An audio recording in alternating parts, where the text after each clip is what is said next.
Buenos días. Para continuar con la parte de los anestésicos locales. En esta segunda parte vamos a recordar un poco las técnicas. Sé que algunos ya han, bueno, dentro de las clases, materias previas, perdón, ya han revisado. Vamos a profundizar algunos datos y vamos a dar algunos tips para que puedan ofrecer o puedan generar en sus pacientes un buen bloqueo anestésico. Ok, lo primero que tenemos que establecer, ya revisamos un poco los tipos de aguja, los tipos de cartucho que podemos elegir, fijarnos en los componentes anestésicos que presenta el cartucho como tal, ¿sí? Y en este caso, como mencioné, la aguja, ¿no? Prácticamente yo en pacientes adultos solo utilizo una aguja larga, una aguja amarilla de 27 milímetros, que es lo comúnmente que utilizo. Y tenemos también opciones de usar agujas cortas, medianas o intermedias o pediátricas, dependiendo del paciente. Aparte de eso, tenemos que utilizar los medios de separación para hacer una buena visión y colocar bien la aguja en el trayecto correcto. Utilizando un Minnesota es lo ideal, lo más cómodo. O podemos utilizar un separador de Sánchez Torres o podemos utilizar un espejo. Y en ocasiones con las separaciones con los pulpejos de la mano, teniendo precaución de no llegar a pincharnos, ¿no? Dentro de las técnicas, vamos a revisar la técnica regional, también la técnica infiltrativa. Ahora realmente el técnico infiltrativo se encuentra en desuso y el término correcto debería aplicarse, es una técnica paraapical supraperióstica, es el término correcto. Debemos realizar también otras opciones, es un bloqueo troncular y la anestesia de forma tópica, normalmente usando con un gel o un spray. Los tipos de anestesia que usamos, o lo común, es usar una anestesia tipo mucosa, la que usamos cuando colocamos una anestesia tipo gel o tipo en spray. Puede también tener o elegir cuando hacemos su mucosa de forma superficial o la conocida previamente como infiltrativa, que es la parapical supraperióstica.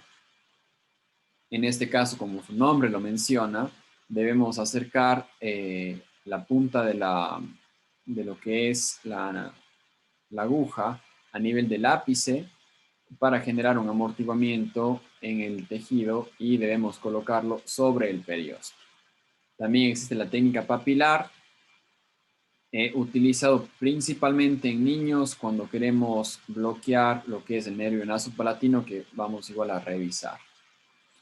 Las otras técnicas, la supraperióstica, la intraósea, la intraligamentosa y la intrapulpar, la vamos a utilizar principalmente como técnica complementaria, ¿no? Es importante hacerlo de esta forma porque son técnicas que se encuentran en unas zonas bien sensibles. Recordemos que la sensibilidad del hueso está dada a través del periósteo, entonces si colocamos debajo del periósteo va a ser una sensación bastante molestosa.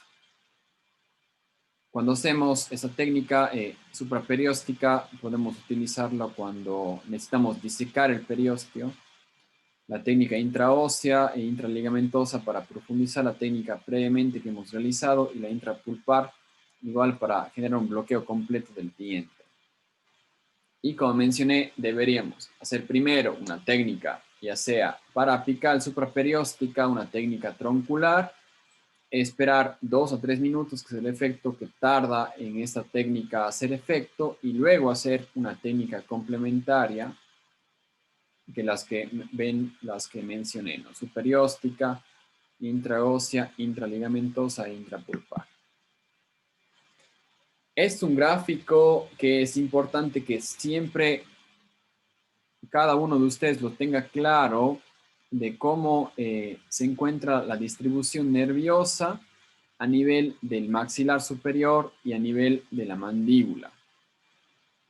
Aquí hay algunos ligeros, no cambios, sino terminología que son sinónimos. en algunos otros textos del libro.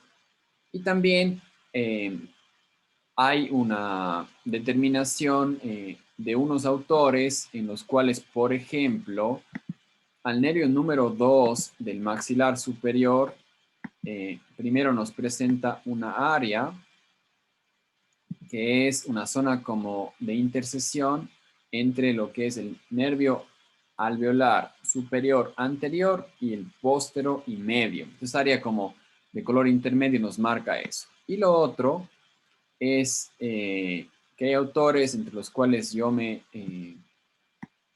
junto o me sumo, que creemos que si hay una diferencia en cuanto a los nervios que se encuentran en la zona superior, media y posterior. En la zona media y posterior, en la zona media principalmente, yo considero que lo más común en la variante anatómica de nuestra población es que la zona media vaya a generar un bloqueo a nivel del primer molar y los premolares, y los alveolares posteriores superiores va a bloquear el primero y el segundo molar. Vamos a ir revisando ese dato también a continuación. Pero les dejo de tarea o doy o recalco la importancia de saber este gráfico. Otro dato que cambia un poquito entre autores es la terminología inicial. A mí realmente yo prefiero no llamarles como nervios como tales porque no es uno, sino son varios. Entonces yo refiero muchas veces al plexo alveolar. Un plexo alveolar antero superior, un plexo alveolar posterior y un plexo alveolar medio. Sí, entonces esa es la terminología que a mí me gusta, pero nos vamos a, en la parte de pruebas y eso, vamos a seguir con la terminología que nos da el libro Gay-Skoda y que está en el gráfico que observan ustedes. En el nervio número 1 del maxilar, el nervio alveolar superoanterior va a generar la inervación de canino a canino. Tenemos esta zona gris o esta zona intermedia de los premolares que nos da a entender que puede ser tanto bloqueo del anterior como del medio.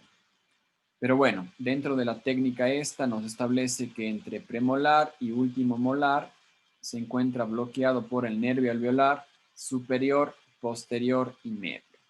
A nivel de paladar, tenemos que recordar que lo dividimos en dos partes y que no se encuentran o no se guían realmente. No es una división entre paladar duro y paladar blando. Eso me gusta que quede claro. Es una derivación en cuanto a la zona que se encuentre influenciando el nervio nasopalatino. En ese caso, es una zona de lo que llegará a ser entre incisivo hasta el premolar y posterior lo que es al premolar hasta llegar al molar, en la región palatina. De molar hacia atrás, la inervación principal está dado por el nervio palatino anterior. Recordemos que el nervio palatino anterior sale a través del agujero palatino mayor o el agujero palatino posterior, para que no nos confundamos, que es lo que ocurre. Y también tenemos los nervios palatinos medios y posteriores, que en alguna literatura los mencionan como nervios palatinos accesorios. Esos principalmente nos va a generar un bloqueo de la mucosa del paladar que está en relación a lo que es la tuberosidad y la que está en relación al pilar anterior de la faringe. Cuando vamos a lo que es la mandíbula, tenemos el nervio alveolar inferior que nos va a dar el amortiguamiento a nivel de la estructura ósea, ¿sí? De la zona molar y premolar y de los dientes molares y premolares. Lo que es una de las terminaciones de este nervio, que es el nervio mentoniano, nos va a dar la inervación de la mucosa del vestíbulo, de la zona cercana a la parasínfisis. Y en ocasiones el nervio tiene un trayecto que continúa hacia la zona de los incisivos, y este nervio inconstante se llama nervio incisivo inferior.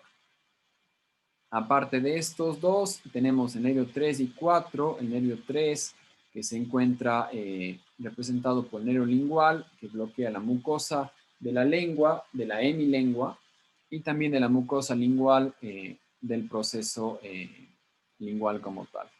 Y el nervio bucal, que se considera como bucal o bucal largo, que nos permite establecer un bloqueo de la mucosa a nivel de lo que es el grupo molar.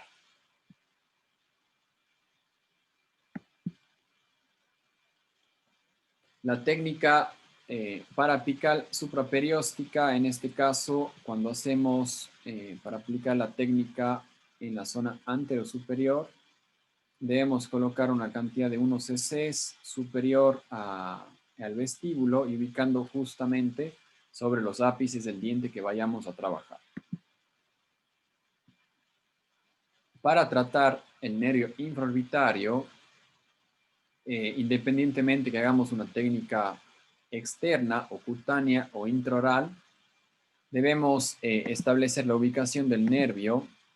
En este caso, ubicamos lo que es la pupila y por debajo de la pupila vamos a encontrar la ubicación del nervio infraorbitario y dependiendo de los autores, la mayoría establece que del reborde infraorbitario tenemos entre 4 y 6 milímetros y entre el agujero y la línea media aproximadamente 3 centímetros. Eso nos sirve para ubicarnos y recordar un poco los diferentes trayectos que tiene el infraorbitario, tanto en la zona del canto como la zona del párpado inferior, en la zona nasal y en la zona del labio superior.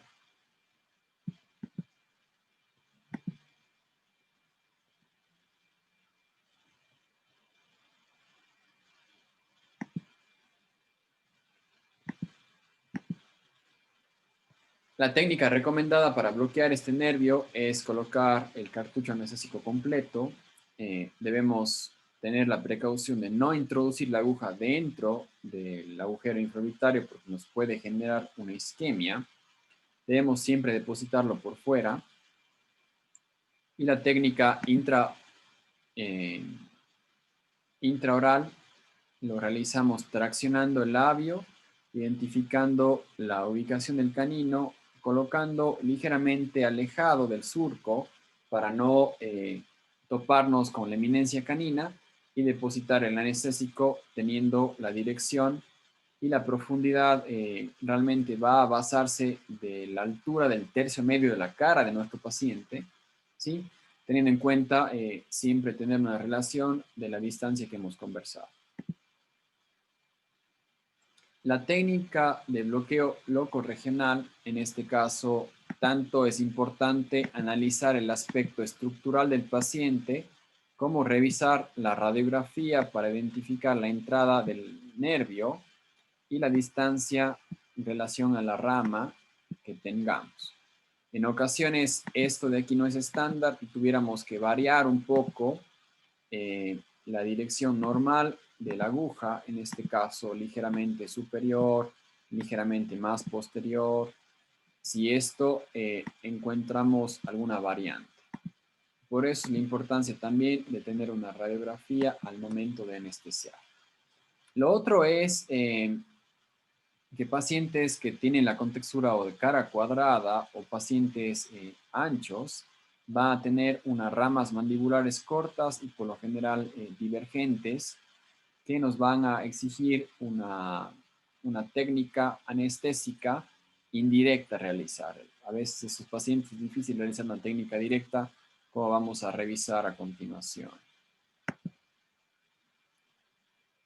En los textos que identifican al nervio superior medio y superior posterior diferentes o separados, nos indican que debemos colocar en la profundidad de los premolares una cantidad de 1 cc para tener un bloqueo correcto.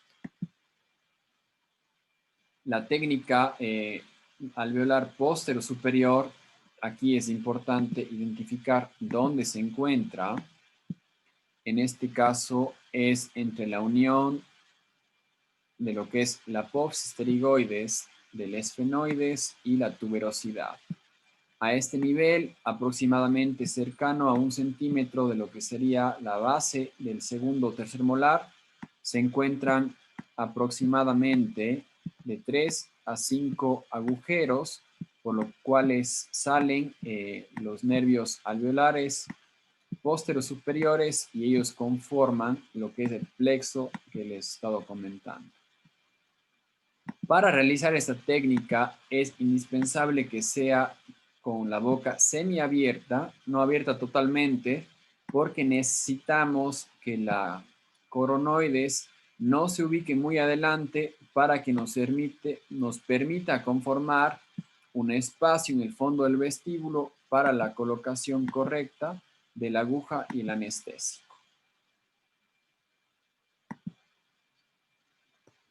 A nivel de paladar, es importante tener una mayor precaución en cuanto al número de veces que lo vamos a anestesiar.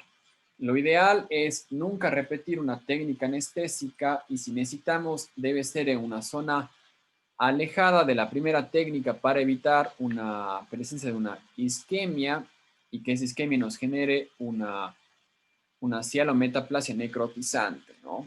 En este caso, la técnica estándar nos indica que debemos elegir para guiarnos el rafe medio y lo que es los los dientes molares.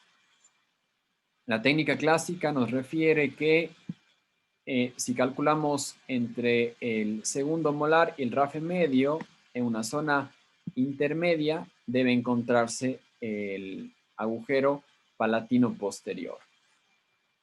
¿Qué recomiendo? Obviamente identificar esa zona, pero también buscar una mucosa que no esté tan pálida, que es un poco rojiza, que nos indica que hay un tejido suficientemente laxo para colocar la anestesia en esa zona. Eso le va a permitir que su técnica no sea tan dolorosa, porque recuerde que en el paladar no tenemos tejido celular subcutáneo ni tejido graso, solamente tenemos, ni tampoco tenemos músculo en esa zona, sino solamente es la mucosa, el periósteo y el hueso. La técnica tiene que tratarse de colocar una forma que no sea subperióstica, pero si elegimos una zona incorrecta o el paciente viene con una mucosa muy delgada, probablemente, aunque no querramos, la técnica la vamos a realizar de forma subperióstica y va a ser más dolorosa. Lo ideal es buscar un segmento en la zona que identificamos, que sea un poco más rojizo, que nos permite depositar en una zona supraperióstica. La cantidad recomendada no deberíamos superar los 0.5 y yo he observado que mantenernos en 0.3 es realmente suficiente. A nivel de lo que es el nervio nasopalatino, tenemos en este caso dos técnicas, una técnica directa o la técnica básica que se coloca lateralmente en la zona de las papilas, colocando igual una cantidad cercana a los 0.25 cc y máximo 0.5. Superamos esta cantidad, podemos generar isquemia y cuando estamos con pacientes pediátricos, en ocasiones es mejor primero bloquear el vestíbulo, luego la papila incisiva y luego la papila a nivel de paladar para que no haya un dolor por esta técnica, ¿no?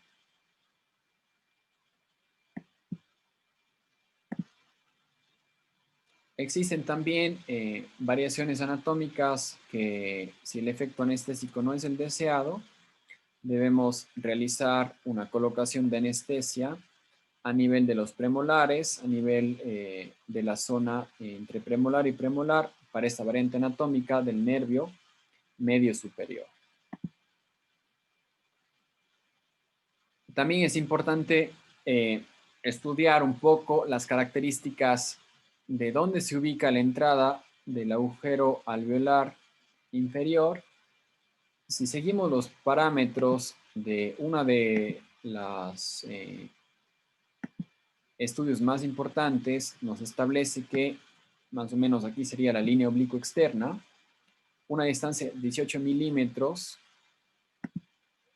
aproximadamente aquí sería la línea oblicuo interna, una distancia de 6 milímetros, y bueno, el resto de distancias que van entre la parte de la hendidura sigmoidea, de lo que es el reborde del ángulo y la parte posterior de la rama, nos van a establecer también la distancia.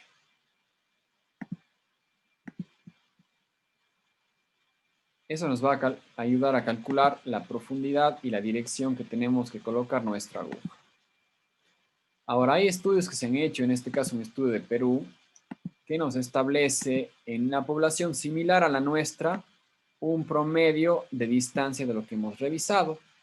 Si vemos, se asemeja mucho a los valores que vimos, principalmente el que nos importa, ¿no es cierto?, en relación a la línea oblicuo externa y a la profundidad a través de este nivel, que es el que usamos como parámetro, a diferencia del valor que vimos previamente, que era 18 milímetros, aquí es ligeramente un medio milímetro menor.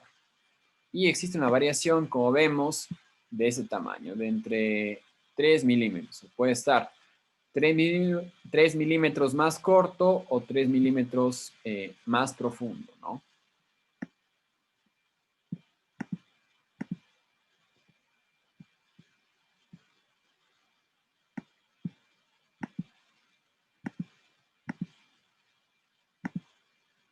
El trayecto del nervio también es importante recordar. Una vez que el nervio ingresa a nivel de lo que es la cara interna de la rama, tiene un recorrido que inicialmente se mantiene como intermedio en la rama y a nivel del ángulo empieza a colocarse en la zona lingual y entre el segundo premolar y el segundo molar se encuentra prácticamente pegado a la tabla lingual. Y luego cuando llega a la zona del premolar, del primer premolar y del canino, ya tiende a generar el loop para salir a la superficie.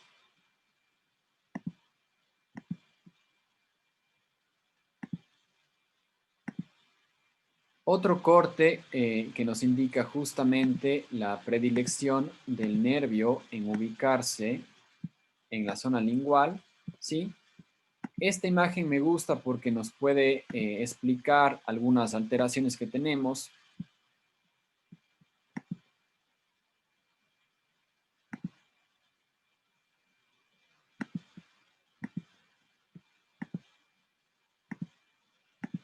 Lo normal es que tengamos una ubicación del nervio en ese sentido, en relación al diente, pero hay variables en las cuales nos podemos enfrentar con algo así, en ocasiones con algo así, que yo he visto 2 veces en mi vida, pero puede darse, en el cual el nervio se encuentra internamente en la furca, ¿no? Entonces el riesgo de daño es súper alto y si no nos damos cuenta podemos alterar. Ahora, otras variantes, como observamos en el gráfico siguiente, es una imagen en la cual el nervio se encuentra por detrás del diente, otro por delante, o sea, en vestibular o en lingual, aunque siempre hay la predilección o es más común que el ápice del diente se encuentre hacia vestibular y el nervio se encuentre hacia lingual, pero no siempre ocurre así. En ocasiones inclusive tenemos que el diente como tal conforma la pared o el techo del nervio, el diente se encuentra en contacto directo con el nervio, no tiene una estructura ósea que le separe, que es importante también establecer, o las variantes que hemos visto en cuanto a la relación de una raíz o de las dos raíces con respecto al nervio. En cuanto a la ubicación de la altura como tal, para bloquear el nervio alveolar inferior, varios estudios establecen que dentro del plano oclusal se encuentra a una altura de 1 centímetro a 1,5 centímetros, ¿no? En la dentición temporal se encuentra al ras de la oclusión, o sea, 0 milímetros, y en un paciente déntulo tenemos que aumentar el diámetro de la corona clínica, que casi siempre es cercano a 10, y tendríamos que anestesiar 25 milímetros por arriba de un reborde edénico. Ahora, para guiarnos, es importante reconocer ciertas estructuras, reconocer lo que es la cresta buccinatriz, o en este caso la línea oblicuo externa, el músculo macetero, la tensión generada en la mucosa por el ligamento pterigomandibular y en ocasiones la ubicación de la espina de Spix. Aquí tenemos la característica importante de las relaciones. A mí el dato que me gusta bastante es ubicar justamente esta tensión, ¿sí? Y esto nos indica bastante cómo seguir o cuál es el límite posterior que tenemos, ¿no? Tenemos la técnica directa como la técnica indirecta, tenemos la técnica Go Gates, tenemos la técnica de Aquinosi, ¿no? Ahora, a ver.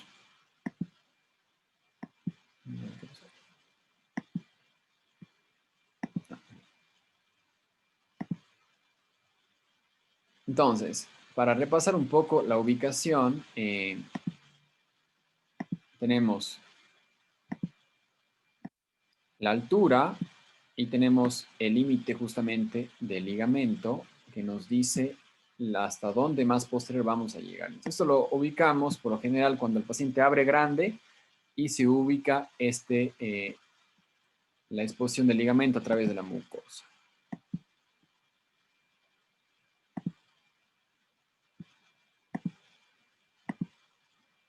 Ahora, la técnica directa, a mí preferiblemente me gusta ser similar al gráfico. La técnica directa, perdón, nos establece la altura y debemos realizar una colocación de la zona contralateral, limitándonos ligeramente anterior del ligamento pterigomandibular y ubicarlo en la relación a los premolares del lado contralateral e introducir la aguja.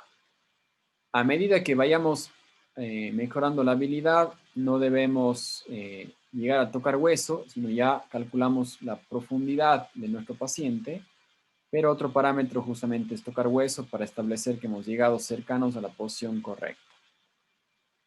Ahora, el paciente va a referir un calambre si es que usted está en contacto directo con la aguja, con la anestesia, la aguja con el nervio.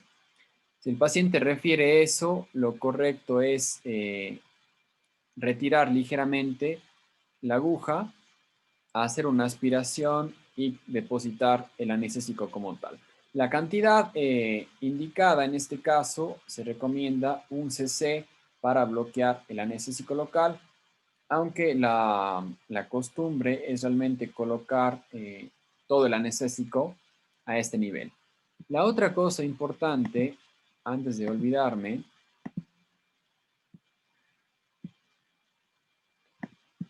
es que normalmente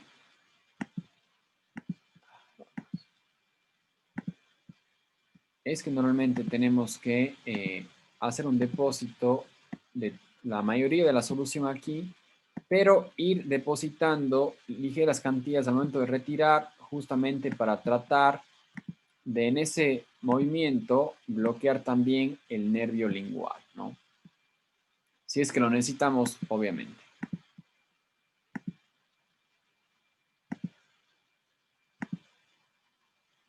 La técnica, bueno, la técnica, a ver. La técnica indirecta, no sé por qué no está, ok. Establece, no sé, a ver, vamos a revisar.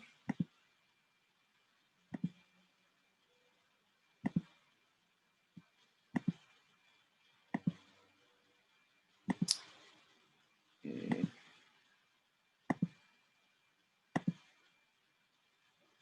ok, creo que es, bueno, ya voy a revisar. Bueno, la técnica indirecta, podemos usar este gráfico para guiarnos.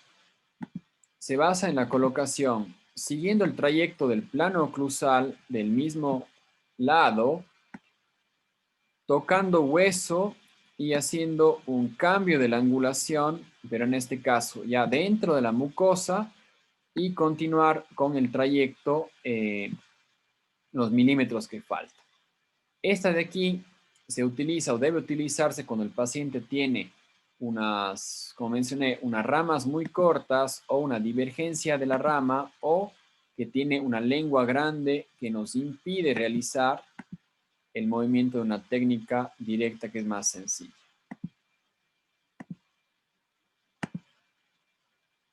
La técnica Go Gates es una técnica elegida y ubicamos el anestésico en la zona anterior al cuello del cóndilo. Nos guiamos en este caso en lo que es la cúspide del segundo molar para la ubicación, en este caso ligeramente superior, y nos guiamos con lo que es el conducto auditivo externo para la dirección de esa técnica anestésica.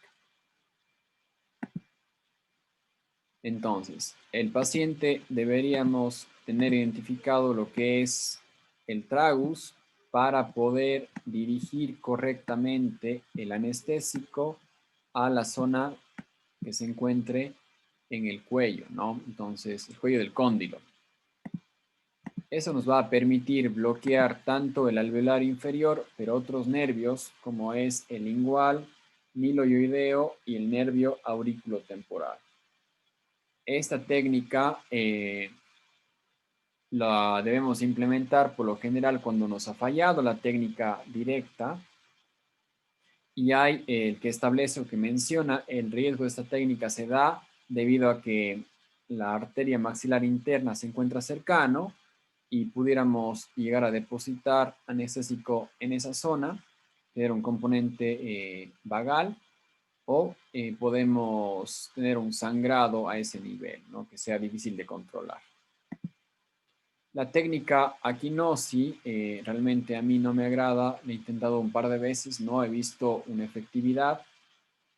Se utiliza cuando el paciente tiene un trismus, no se le puede identificar una apertura bucal correcta y se hace siguiendo el principio de una técnica indirecta, ¿no?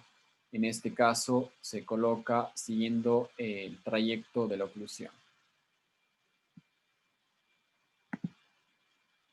El nervio mentoniano, aquí es importante tener un poco una recomendación o un tip. Debemos traccionar bien la mucosa para que la mucosa se encuentre estirada y el tipo de dirección que tenemos que dar es siguiendo una angulación de 45 grados y preferiblemente introducirle el anestésico ligeramente alejado. Igual no tenemos que colocarlo dentro del agujero, sino por fuera para bloquear la rama mentoniana. A nivel del nervio bucal tenemos dos opciones. Tenemos una opción que es bloquear a nivel del trayecto cercano a lo que es la salida del conducto salival de la glándula parótida, el conducto de Steno.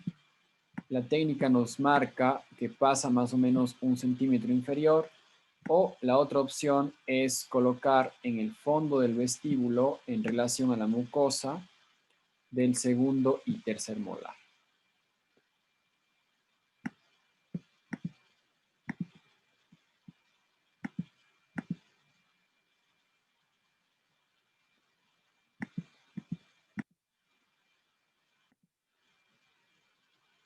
La técnica del nervio mandibular es una técnica a veces molestosa. Si no logramos bloquear depositando en la salida de la técnica alveolar inferior, nos toca depositar usando la técnica a nivel de la mucosa que queramos trabajar. Si queremos trabajar a nivel de molar, premolar o canino, y cuando queremos bloquear, también podemos elegir la zona que se encuentra a nivel de la zona lingual, de la zona retromolar. Es una técnica un poco más difícil y hay que hacerla con cuidado porque a veces genera náusea en el paciente. Ok, con eso concluyéramos la